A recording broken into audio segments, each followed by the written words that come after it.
নবী আলাইহিস সালাতু ওয়াস সালাম বলেন, যে মানুষকে প্রতারণা করে, যে মানুষের সাথে প্রতারণা করে, মানুষকে ধোঁকা দেয়, আল্লাহর হাবিব বলেছেন সে কখনো আমার উম্মত হতে পারে না। মান গাশশা ফালাইসা মিন্না।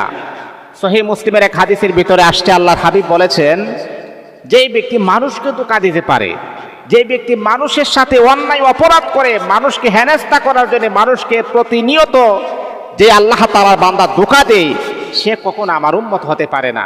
আর আমার রাসূল যদি বলে আমার উম্মত না, আচ্ছা আপনি বলেন তো হাসরের মাঠে কি আমার রাসূল আপনাকে সুপারিশ করবে?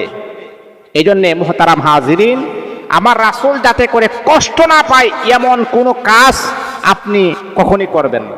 এটা যদি করেন তাহলে আমার রাসূল কষ্ট পাবে, আমার রাসূল আপনাকে সুপারিশ করবে না। এই জন্য মুহতারাম হাজিরিন, কখনো কোনো মানুষকে ধোঁকা দেওয়ার ফিকির এবং চেষ্টা কখনো করবেন।